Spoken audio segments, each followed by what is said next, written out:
El bello santuario de Fátima, ubicado en Portugal, es el lugar donde la Santísima Virgen María se apareció a 3 pastorcitos para transmitirles un mensaje de gran importancia y gravedad: la necesidad de hacer penitencia y sacrificios para suplicar a Dios por la conversión de los pecadores, que en gran multitud se condenan, pero principalmente para pedir que en el mundo fuera instaurada la devoción a su Inmaculado Corazón, como remedio para la conversión de los hombres y de los males que aquejan a la humanidad. La hermosa señora, así llamada por los niños, se les apareció por 6 meses, en los días 13 de cada mes, desde mayo hasta octubre de 1917, fecha en que obró un milagro sorprendente que fue visto por más de 50,000 personas, para que todos creyeran su mensaje. Pero vayamos al inicio de esta historia, en la pequeña aldea de Aljustrel, donde Lucía, Francisco y Jacinta nacieron.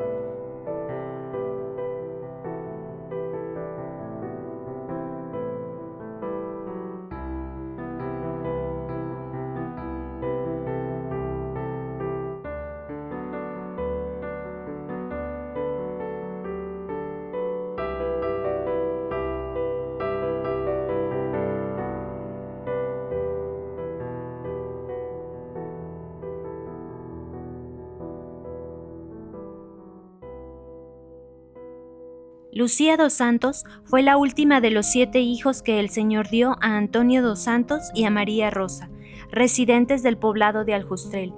Lucía era muy querida por su familia y amigos, poseía un genio excelente y una disposición de ánimo particularmente feliz. Su hermana mayor cuenta que era muy amiguita de los niños y todos se morían por ella. Sabía entretener muy bien a los pequeñitos que las madres dejaban al cuidado en nuestra casa, antes de ir a las tierras. Jugaban a botones, a las piedrecitas, a prendas, y cuando se cansaban se sentaban a la sombra de las higueras y Lucía comenzaba a contar historias que nunca tenían fin, unas que había oído contar y otras que ella inventaba.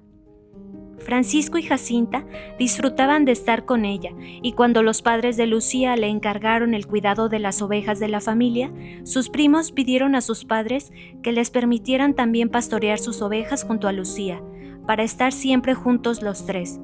Francisco y Jacinta eran hijos del señor Manuel Pedro Marto y de la señora Olimpia de Jesús Santos.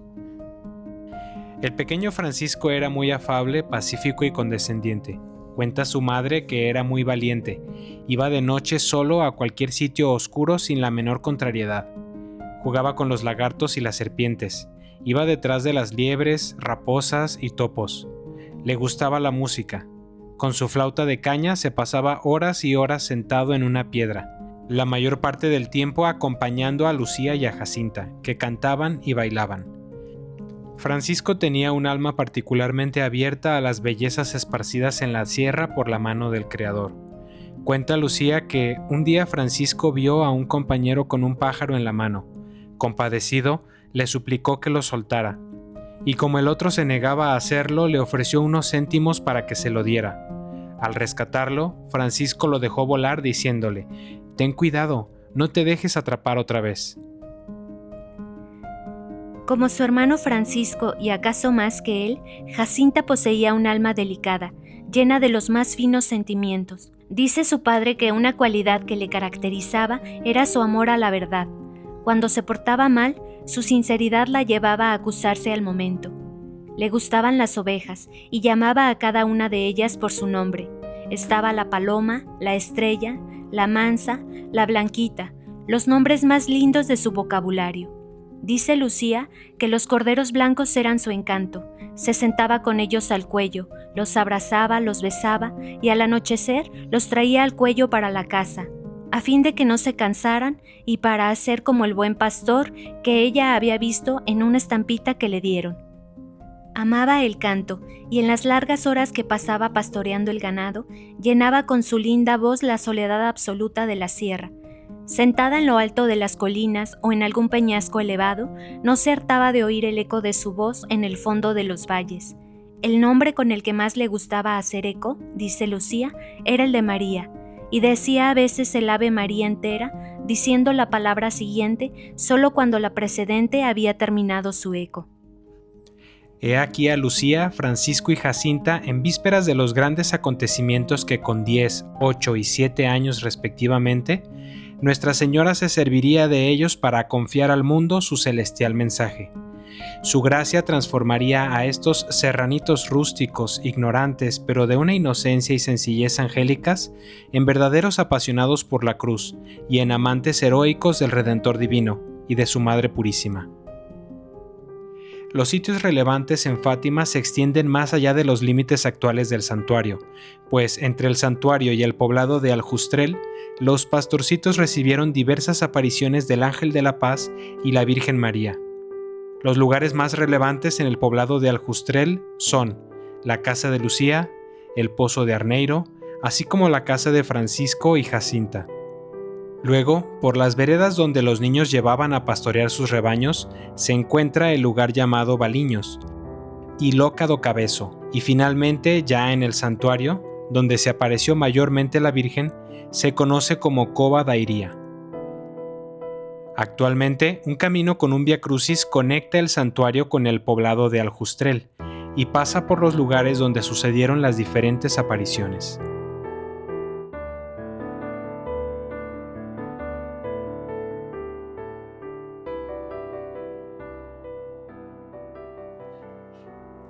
Pocos saben que las apariciones de la Virgen de Fátima fueron precedidas de 3 apariciones de un ángel a los pequeños pastorcitos. La primera sucedió en el lugar llamado Loca do Cabezo, en la primavera de 1916, mientras descansaban con sus ovejas. Habían comido y rezado el rosario y llevaban un poco de tiempo jugando a las piedrecillas cuando, según narra Lucía, un viento fuerte sacudió los árboles y nos obligó a levantar la vista para ver lo que pasaba, pues el día estaba sereno, y he aquí que comenzamos a ver a alguna distancia, sobre los árboles que se extendían en dirección al oriente, una luz más blanca que la nieve, con la figura de un joven transparente, más brillante que un cristal herido por los rayos del sol. A medida que se acercaba, íbamos distinguiéndole las facciones, estábamos sorprendidos y medio absortos, y no decíamos una palabra. Al llegar junto a nosotros dijo: «No temáis. Soy el ángel de la paz, orad conmigo». Y arrodillándose en la tierra, dobló la frente hasta el suelo. Llevados por un movimiento sobrenatural, lo imitamos, y repetimos las palabras que le oímos pronunciar. Dios mío, yo creo, adoro, espero y te amo. Os pido perdón por los que no creen, no adoran, no esperan y no te aman. Después de repetir esto 3 veces, se levantó y dijo: Orad así. Los corazones de Jesús y María están atentos a la voz de vuestras súplicas.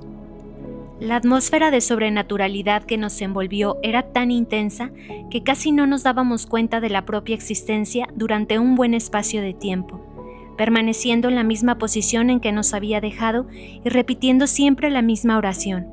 Se sentía tan intensa e íntima la presencia de Dios que ni entre nosotros nos atrevíamos a hablar. Al día siguiente, continuamos con el espíritu envuelto en esa atmósfera, que no fue desapareciendo sino muy lentamente. Otro día, en el verano de 1916, los niños estaban jugando cerca del pozo de Arneiro, cuando por segunda vez el mensajero del cielo se les mostró y les dijo: ¿Qué hacéis? Orad, orad mucho. Los corazones de Jesús y María tienen sobre vosotros designios de misericordia. Ofreced constantemente al Altísimo oraciones y sacrificios. ¿Cómo nos tenemos que sacrificar?, preguntó Lucía. De todo lo que puedas. Ofrece un sacrificio en acto de reparación por los pecados con que Él es ofendido y de súplica por la conversión de los pecadores. Atrae así la paz sobre tu patria. Yo soy el ángel de su guarda, el ángel de Portugal. Sobre todo, aceptad y soportad con sumisión el sufrimiento que el Señor os envía. Tan solo unos meses más tarde, en el otoño de 1916, el ángel volvió a presentarse a los niños nuevamente en Loca do Cabezo, esta vez trayendo en la mano un cáliz y sobre él una hostia, de la cual cayeron dentro del cáliz algunas gotas de sangre. Dejando el cáliz y la hostia suspendidos en el aire, se postró por tierra y repitió 3 veces la oración. Santísima Trinidad, Padre, Hijo y Espíritu Santo, yo te adoro profundamente y te ofrezco el preciosísimo cuerpo, sangre, alma y divinidad de nuestro Señor Jesucristo, presente en todos los sagrarios del mundo, en reparación de los ultrajes con los que Él es ofendido. Por los méritos infinitos del Sagrado Corazón de Jesús y del Inmaculado Corazón de María, te pido la conversión de los pecadores. Después, levantándose, tomó de nuevo el cáliz y la hostia, y dio la hostia a Lucía, y lo que contenía el cáliz se lo dio a beber a Jacinta y a Francisco, diciendo al mismo tiempo: Tomad y bebed el cuerpo y la sangre de Jesucristo, horriblemente ultrajado por los hombres ingratos. Reparad sus crímenes y consolad a vuestro Dios. De nuevo se postró por tierra y repitió con ellos 3 veces más la misma oración a la Santísima Trinidad.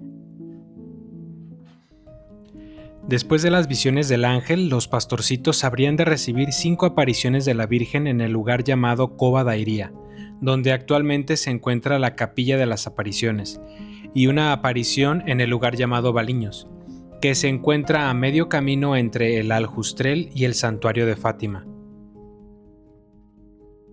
En todas las apariciones, Lucía y Jacinta podían ver y escuchar a la Virgen, mientras que Francisco solo podía verla.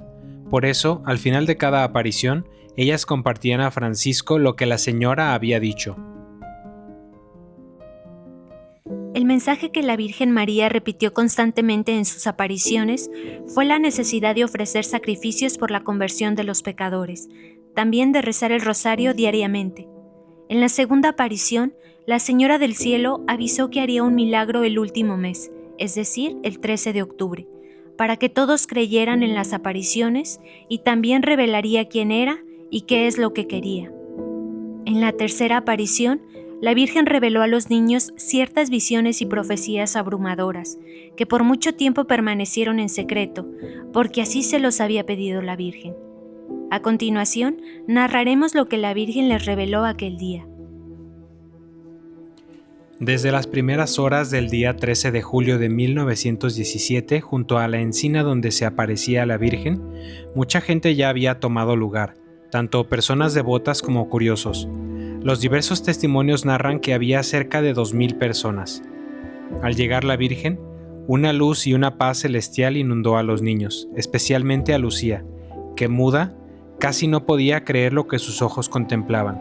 Estaba extática contemplando. Fue Jacinta a despertarla de aquel arrobamiento diciéndole: «Anda, háblale, que Nuestra Señora ya está para hablar». Volviendo en sí, Lucía comenzó diciendo: «¿Qué es lo que quiere de mí?». Quiero que vengan aquí el día 13 del mes que viene, que continúen rezando el rosario todos los días en honor de Nuestra Señora del Rosario, para obtener la paz del mundo y el fin de la guerra, porque solo ella os puede ayudar. Quería pedirle que nos dijera quién es y que haga un milagro para que todos crean que usted se nos aparece. Continúen viniendo aquí todos los meses. En octubre diré quién soy, lo que quiero, y haré un milagro que todos podrán ver para creer. Sacrificaos por los pecadores, y decid muchas veces, y en especial cuando hagáis algún sacrificio: «Oh Jesús, es por tu amor, por la conversión de los pecadores y en reparación por los pecados cometidos contra el Inmaculado Corazón de María». Cuenta Lucía que al decir estas últimas palabras, la Virgen abrió de nuevo las manos, como en los 2 meses anteriores.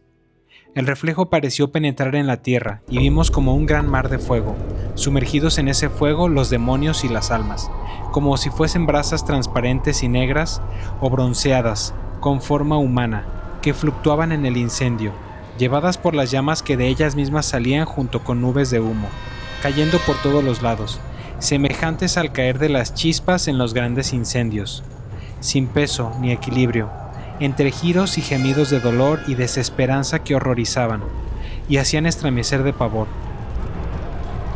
Los demonios se distinguían por formas horribles y asquerosas de animales espantosos y desconocidos, pero transparentes como carbones negros en la brasa. Asustados y como pidiendo socorro, levantamos la vista hacia Nuestra Señora, que nos dijo con bondad y tristeza: «Visteis el infierno, a donde van las almas de los pobres pecadores. Para salvarlas, Dios quiere establecer en el mundo la devoción a mi Inmaculado Corazón. Si hacen lo que yo os diga, Se salvarán muchas almas y tendrán paz. La guerra va a acabar, pero si no dejan de ofender a Dios, en el reinado de Pío XI comenzará otra peor. Cuando veáis una noche iluminada por una luz desconocida, sabed que es la gran señal que Dios os da de que va a castigar al mundo de sus crímenes, por medio de la guerra, de hambres y de persecuciones a la Iglesia y al Santo Padre. Para impedirla, vendré a pedir la consagración de Rusia a mi Inmaculado Corazón y la comunión reparadora de los primeros sábados. Si atienden mis peticiones, Rusia se convertirá y tendrán paz. Si no, esparcirá sus errores por el mundo, promoviendo guerras y persecuciones a la Iglesia. Los buenos serán martirizados, el Santo Padre tendrá mucho que sufrir, varias naciones serán aniquiladas. Por fin, mi Inmaculado Corazón triunfará. El Santo Padre me consagrará a Rusia, que se convertirá, y será concedido al mundo algún tiempo de paz. En Portugal se conservará siempre el dogma de la fe. Después de las dos partes que ya expuse, hemos visto al lado izquierdo de Nuestra Señora, un poco más en lo alto, a un ángel con una espada de fuego en la mano izquierda. Centelleando emitía llamas que parecía que iban a incendiar el mundo, pero se apagaban al contacto con el esplendor de Nuestra Señora, que irradiaba con su mano derecha dirigida hacia él. El ángel, señalando la tierra con su mano derecha, dijo con voz fuerte: «Penitencia, penitencia, penitencia». Y vimos en una inmensa luz, que es Dios, algo semejante a como se ven las personas en un espejo cuando pasan ante él. A un obispo vestido de blanco. Hemos tenido el presentimiento de que fuera el Santo Padre. También a otros obispos, sacerdotes, religiosos y religiosas subir una montaña empinada, en cuya cumbre había una gran cruz de maderos toscos, como si fueran de alcornoque con la corteza. El Santo Padre, antes de llegar a ella, atravesó una gran ciudad medio en ruinas y medio tembloroso, con paso vacilante, apesadumbrado de dolor y pena, rezando por las almas de los cadáveres que encontraba por el camino. Llegando a la cima del monte, postrado de rodillas a los pies de la gran cruz, fue muerto por un grupo de soldados que le dispararon varios tiros de armas de fuego y flechas. Y del mismo modo murieron unos tras otros los obispos, sacerdotes, religiosos, religiosas y diversas personas seglares, hombres y mujeres de diversas clases y posiciones. Bajo los dos brazos de la cruz había dos ángeles, cada uno de ellos con una jarra de cristal en la mano, en las cuales recogían la sangre de los mártires y regaban con ellas las almas que se acercaban a Dios. Esto no se lo digáis a nadie. A Francisco sí, podéis decírselo. Cuando recéis el rosario, decid después de cada misterio: Oh Jesús mío, perdónanos, líbranos del fuego del infierno, lleva al cielo a todas las almas, especialmente a las más necesitadas. Se siguió un instante de silencio y Lucía preguntó: ¿Usted no quiere nada más? No, hoy no quiero nada más. Al terminar la aparición, la Virgen parecía ir subiendo al cielo, haciéndose cada vez más pequeña a la vista de los pastorcitos, en dirección hacia el oriente. Tan pronto como los niños indicaron a los fieles que la señora ya se había ido, estos comenzaron a inundarlos con preguntas. «Lucía, ¿qué ha dicho Nuestra Señora que estaban tan tristes?» «Es un secreto», contestó ella. Esta sería la respuesta que siempre darían los niños a todos los que preguntaban por el secreto, manteniéndose así por algunos años, hasta que Lucía, ya como adulta, siendo monja, lo reveló al obispo de Leiria, por orden de éste, y con permiso de Nuestra Señora, según afirmó ella. La cuarta aparición no sucedió en Cova da Iria, pues los niños faltaron a su cita con la Virgen, pero no por voluntad propia, ya que el alcalde de Urem los capturó el día 13 de agosto por la mañana. El alcalde de Vila Nova de Urem, llamado Arturo de Oliveira Santos, un masón acérrimo y enemigo de la fe, había decidido encargarse de esfumar de una buena vez, según su pensar, el mito de las apariciones de Fátima. El día en que se hubiera cumplido el tiempo de la cuarta aparición, por la mañana, el alcalde citó a los niños y a sus padres en la casa del cura de Fátima para hacerles unas preguntas. Estando todos ahí, apenas les preguntó algunas cosas. Luego, el alcalde subió a los pequeños videntes a su carro con el pretexto de que iba a llevarlos a Cova da Iria. Sin embargo, habiendo avanzado un pequeño tramo, cambió repentinamente el rumbo en dirección hacia Urem, a la casa del alcalde, donde los retuvo y pasaron la noche. Al día siguiente los llevó a la alcaldía, donde fueron interrogados con la intención de que revelaran el secreto. Pero como ningún tipo de estrategia le funcionaba, los metieron a la cárcel pública, diciéndoles que ahí estarían hasta que fueran echados a un caldero de aceite hirviendo. Esta tarde, los compañeros de prisión de los niños acabaron rezando el rosario de rodillas junto a ellos. El alcalde, sin más chantajes que pudiera aplicar, decidió regresar a los niños a la casa del cura de Fátima. Así terminó la angustiosa prueba para los niños y pronto volvieron con sus padres. Pasados unos días, el 19 de agosto, la Señora del Cielo volvió a buscar a sus pastorcitos, pero esta vez en el lugar conocido como Baliños, cuando los niños, como de costumbre, estaban cuidando su rebaño. Aquí, un monumento recuerda la aparición.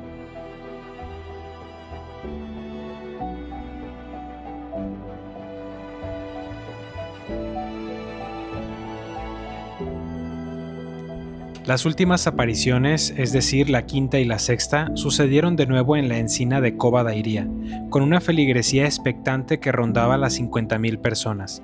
En la esperada aparición del 13 de octubre de 1917, fue cuando por fin la Señora del Cielo reveló quién era y qué quería, pero también fue el día del gran milagro esperado por muchos. Ese día había llovido a cántaros por la mañana, pero no impidió que la inmensa cantidad de fieles, peregrinos y personas de toda clase y condición se congregaran en Cova da Iria. Cerca del mediodía comenzó el coloquio entre Lucía y la hermosa señora. «¿Qué es lo que quiere de mí?», preguntó Lucía. «Quiero decirte que hagan aquí una capilla en mi honor, que soy la Señora del Rosario, que continúen siempre rezando el rosario todos los días. La guerra va a terminar y los militares volverán en breve para sus casas». Yo tenía muchas cosas para pedirle, si curaba a unos enfermos y si convertía a unos pecadores. A unos sí, a otros no. Es necesario que se enmienden, que pidan perdón por sus pecados. Y tomando un aspecto más triste, dijo: No ofendan más a nuestro Señor, que ya está muy ofendido. ¿No quiere nada más de mí? Ya no quiero nada más. Y la Señora del Rosario se despidió por última vez de sus 3 confidentes. Abrió las manos haciéndolas reflejar hacia el sol. Lucía, sin quitar su vista de la radiosa aparición, gritó a la gente: «¡Miren para el sol!». Junto al astro rey, otra nueva visión deslumbró a los privilegiados niños. Era la Sagrada Familia. San José, vestido de blanco, salía de entre nubes dejando ver su busto, y se veía de cuerpo entero al niño en su brazo izquierdo, vestido de rojo. Nuestra Señora estaba a la derecha del sol, de cuerpo entero, vestida también de rojo y con un manto azul que le cubría la cabeza y le caía suelto. San José dibujó por 3 veces en el azul del cielo una cruz bendiciendo a aquella multitud enorme arrodillada. Desvanecida esta aparición, tuvo lugar otra: Jesucristo, al lado derecho del sol, vestido de rojo, y su Madre Santísima con las características de Nuestra Señora de los Dolores, vestida de rosa, pero sin espadas en el pecho. El Divino Redentor bendijo también al pueblo. Terminada esta visión, le pareció ver a Lucía a Nuestra Señora del Carmen, dejando caer algo de su mano derecha. Mientras los niños contemplaban extáticos a los celestiales personajes, se obraba ante los ojos del pueblo allí reunido el milagro anunciado, como nadie se hubiera atrevido a esperar. La gente miraba fijamente al sol sin que le dañara, parecía como si se oscureciese e iluminase sucesivamente. Lanzaba manojos de luz a un lado y a otro y todo lo pintaba de distintos colores: los árboles, la gente, el suelo y el aire. Pero lo más notable era que el sol no dañaba la vista. Todos clavaban la vista en el astro rey tranquila y sosegadamente. El sol se detuvo y comenzó a danzar y bailar, hasta que por fin pareció que se desprendía del cielo y venía encima de la gente. Fue un momento terrible. Finalmente el sol se paró y todos dieron un suspiro de alivio. Cuando la gente se percató que el peligro había desaparecido, estalló una explosión de alegría. Todos prorrumpieron en una exclamación de acción de gracias. Los testigos informaron que su ropa mojada se secó de repente y por completo, al igual que el suelo húmedo y fangoso que estaba empapado debido a la lluvia matutina. La visión duró cerca de 10 minutos. Había tenido lugar el milagro que los niños habían anunciado. Este fenómeno milagroso no fue visto solamente en Cova da Iria, pudo además ser observado por individuos que se encontraban a kilómetros de distancia, lo cual anula toda explicación de ilusión colectiva.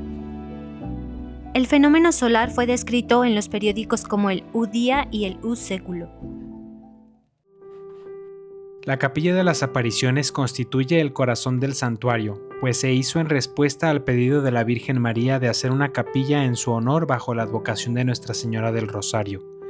Esta pequeña construcción con techo a dos aguas es una réplica, ya que la original fue destruida en marzo de 1922 por unos adversarios anticlericales, cuya identidad se desconoce, pero fue rápidamente reconstruida durante ese año. El pedestal donde se encuentra la imagen de Nuestra Señora de Fátima indica el lugar exacto donde estaba la pequeña encina sobre la cual tuvieron lugar las apariciones. Más tarde, en los años 30, se incorporó un porche alrededor de la capilla para albergar a los peregrinos. El porche actual fue inaugurado el 12 de mayo de 1982, durante la peregrinación de Juan Pablo II al santuario. En diversos momentos del día, los fieles y peregrinos vienen a rezar el rosario a la capilla. Cada misterio se reza en un idioma diferente. Pan z Tobą, błogosławionaś Ty między niewiastami i błogosławiony owoc żywota Twojego Jezus. Matko Boża, miłość święta Maryjo,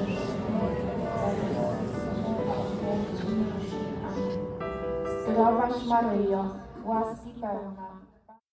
Antes de entrar a la Basílica del Rosario, una columnata acoge a los peregrinos. A lo largo de este andador se encuentran 200 columnas y 14 altares, donde cada uno representa una estación del Vía Crucis.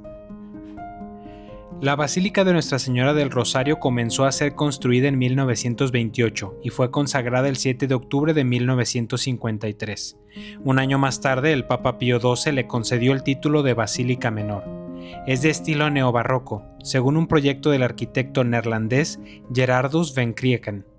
Su torre tiene 65 metros de altura, rematada por una corona de bronce de 7 toneladas, y en el nicho de la fachada fue colocada una estatua del Inmaculado Corazón de María.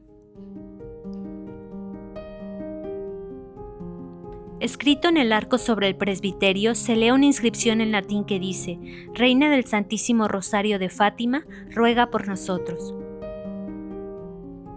El ábside se encuentra presidido por un relieve de piedra que representa la coronación de la Santísima Virgen María.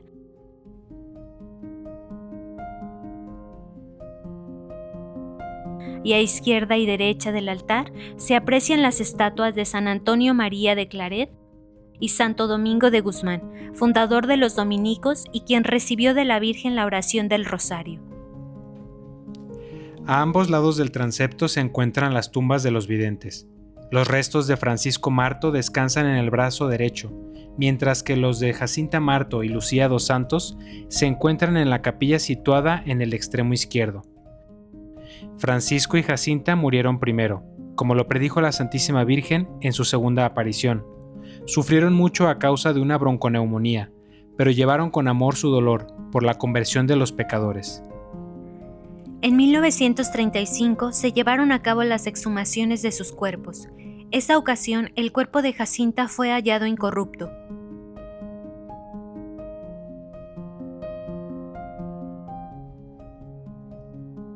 Y también 15 años después, en 1950, cuando volvieron a exhumarlo antes de trasladar sus restos a esta basílica. Lucía, después de haber vivido entregada a Dios como religiosa, primero en la congregación de las Hermanas Doroteas y luego como carmelita, murió en el año de 2005. En el año 2023, el Papa Francisco la nombró venerable y su causa de beatificación sigue en curso.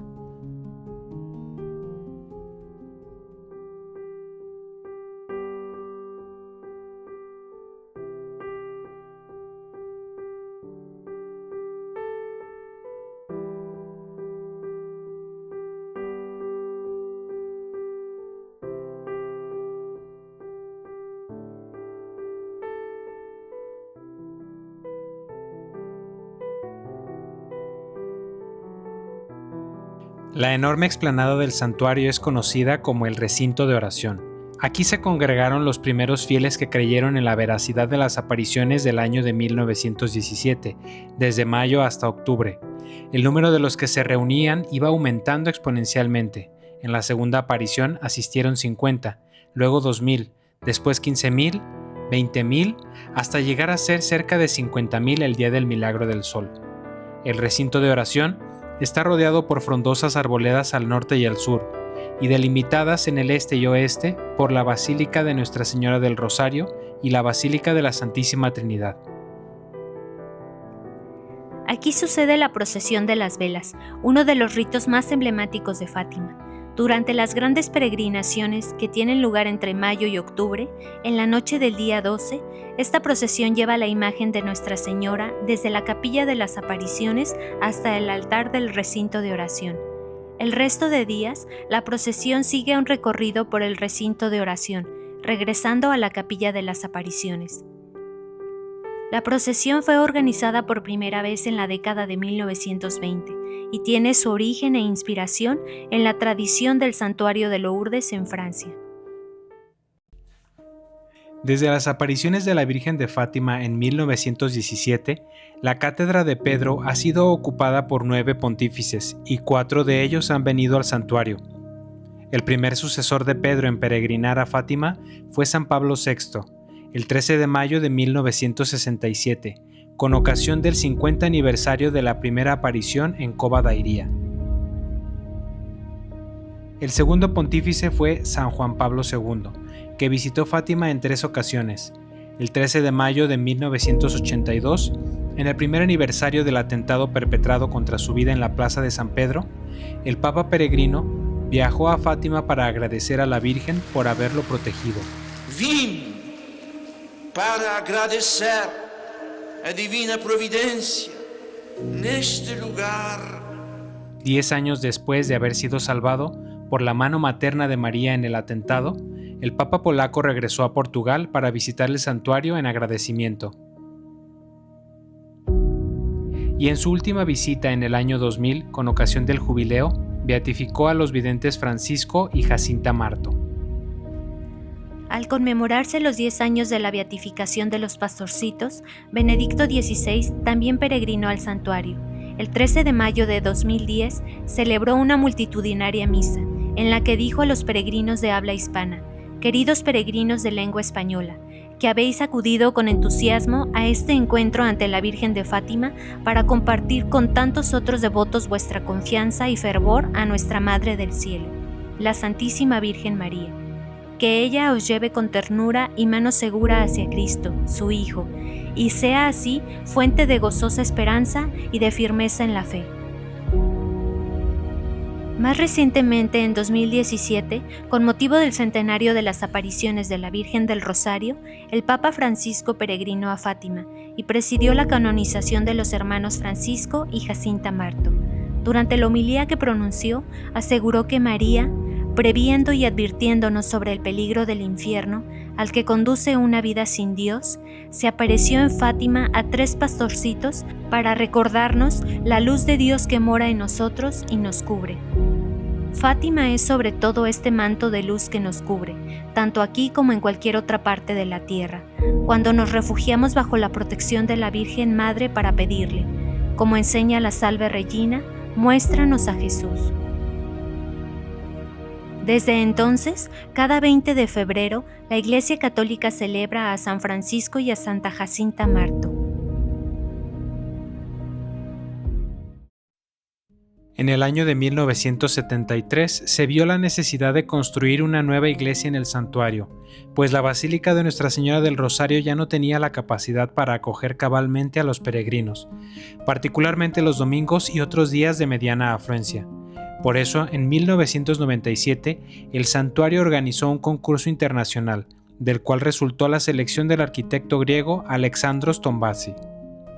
La primera piedra fue colocada el 6 de junio de 2004, en la solemnidad de la Santísima Trinidad. Una de las razones por las que se pensó que la nueva iglesia debía ser dedicada a la Santísima Trinidad fue por la bella oración con la que el ángel de la paz enseñó a los pastorcitos a adorar a la Santísima Trinidad.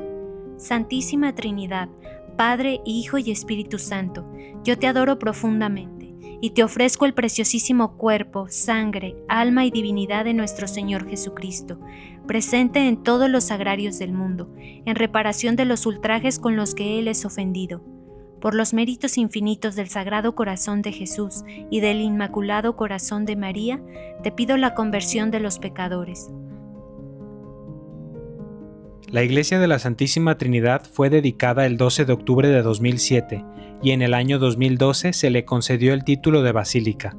La construcción tiene una forma circular, con 125 metros de diámetro y una altura de 18 metros. En el perímetro cuenta con puertas laterales dedicadas a los 12 apóstoles, que están hechas en bronce y con 8 metros de altura.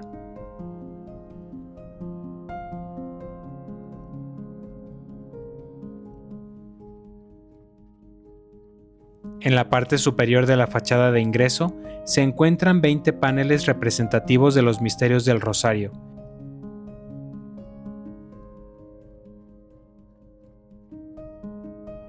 Y al centro, la puerta principal, en bronce, está dedicada a Cristo, lo que nos recuerda que es por Cristo que somos capaces de entrar en comunión con la Santísima Trinidad.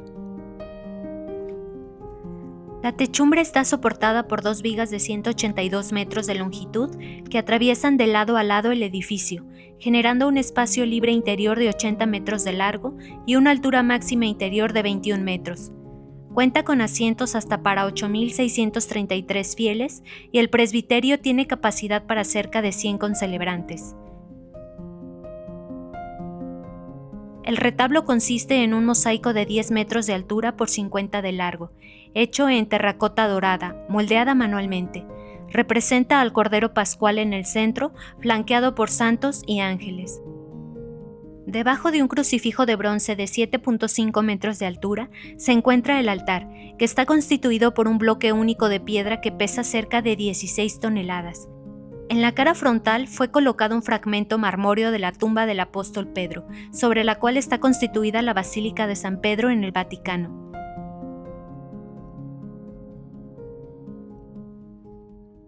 Muy cerca de la Basílica de la Santísima Trinidad se encuentra una zona subterránea llamada la Galilea de los Apóstoles San Pedro y San Pablo. Esta área es muy frecuentada por los peregrinos, pues a lo largo de este pasillo de 150 metros de longitud se encuentran los confesionarios donde se administra el sacramento de la reconciliación en diferentes idiomas, así como diversos salones de usos múltiples, y lo más importante, la capilla del Santísimo Sacramento.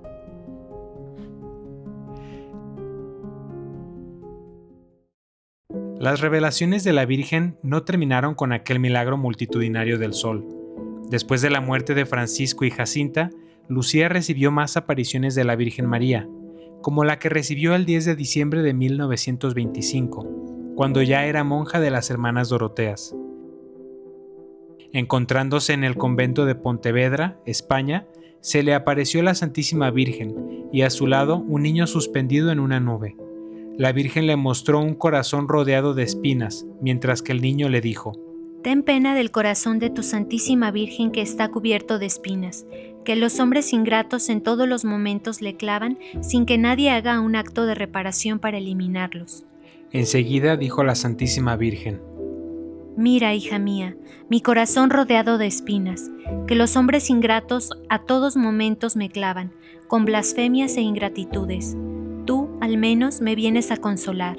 Di que todos aquellos que durante 5 meses, el primer sábado, se confiesen, reciban la Sagrada Comunión, recen el rosario y me hagan 15 minutos de compañía, meditando en los 15 misterios del rosario y con el fin de desagraviarme, yo prometo asistirles en la hora de su muerte con todas las gracias necesarias para la salvación de esas almas. Años más tarde, en 1930, Jesús explicaría a Sor Lucía que son 5 sábados porque hay 5 tipos de ofensas y blasfemias pronunciadas contra el Inmaculado Corazón de María. La primera es contra su Inmaculada Concepción, la segunda contra su virginidad perpetua, la tercera contra su maternidad divina, rehusando recibirla como madre de la humanidad. En cuarto lugar, los que procuran infundir en los corazones de los niños la indiferencia, el desprecio y hasta el odio hacia la Madre Inmaculada. Y finalmente, los que le insultan directamente en sus sagradas imágenes. En relación con esta devoción, en el año de 1944, el Papa Pío XII estableció la festividad del Inmaculado Corazón de María, que se celebra un día después de la festividad del Sagrado Corazón de Jesús.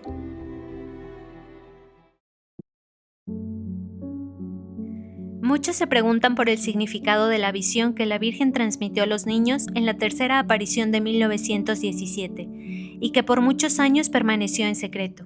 Aquella visión de un obispo vestido de blanco ascendiendo por una colina rodeada de mártires. Y si podría tratarse de un evento que aún está por cumplirse.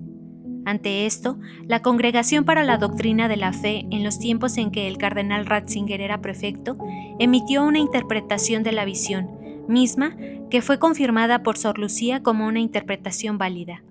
El sentido de esta visión subraya la importancia de la libertad del hombre.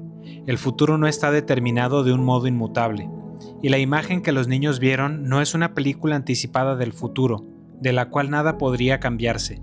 El Papa que pasa, temblando y sufriendo por todos los horrores que lo rodean, describe el camino de la Iglesia como un Vía Crucis, representando en esta imagen la historia de todo un siglo. Podemos encontrar indicados con seguridad juntos diversos papas, que empezando por Pío X hasta el Papa actual, han compartido los sufrimientos de este siglo, y se han esforzado por avanzar por el camino que lleva a la cruz. Continúa diciendo Ratzinger: ¿no podía el Santo Padre, después del atentado del 13 de mayo de 1981, reconocer en este secreto su propio destino? Había estado muy cerca de las puertas de la muerte, y él mismo explicó el haberse salvado, con las siguientes palabras: fue una mano materna a guiar la trayectoria de la bala, y el Papa agonizante se paró en el umbral de la muerte. Que una mano materna haya desviado la bala mortal muestra solo una vez más que no existe un destino inmutable, que la fe y la oración son poderosas, que pueden influir en la historia, y que al final la oración es más fuerte que las balas, la fe más potente que las divisiones. Y casi para concluir el documento dice: quien había esperado en impresionantes revelaciones apocalípticas sobre el fin del mundo o sobre el curso futuro de la historia debe quedar desilusionado. Fátima no nos ofrece ese tipo de satisfacción de nuestra curiosidad, del mismo modo que la fe cristiana, por lo demás, no quiere y no puede ser un mero alimento para nuestra curiosidad. Lo que queda de válido lo hemos visto de inmediato al inicio de nuestras reflexiones sobre el texto del secreto, la exhortación a la oración como camino para la salvación de las almas, y en el mismo sentido, la llamada a la penitencia y a la conversión. Quisiera finalmente, sigue diciendo Ratzinger, volver aún sobre otra palabra clave del secreto, que con razón se ha hecho famosa: mi inmaculado corazón triunfará. ¿Qué quiere decir esto? Que el corazón abierto a Dios, purificado por la contemplación de Dios, es más fuerte que los fusiles y que cualquier tipo de arma. El fiat de María, la palabra de su corazón, ha cambiado la historia del mundo, porque ella ha introducido en el mundo al Salvador, porque gracias a este sí, Dios pudo hacerse hombre en nuestro mundo, y así permanece ahora y para siempre. El maligno tiene poder en este mundo, lo vemos y lo experimentamos continuamente. Él tiene poder porque nuestra libertad se deja alejar continuamente de Dios. Pero desde que Dios mismo tiene un corazón humano y de ese modo ha dirigido la libertad del hombre hacia el bien, hacia Dios, la libertad hacia el mal ya no tiene la última palabra. Desde aquel momento cobran todo su valor las palabras de Jesús: padeceréis tribulaciones en el mundo, pero tened confianza, yo he vencido al mundo. El mensaje de Fátima nos invita a confiar en esta promesa.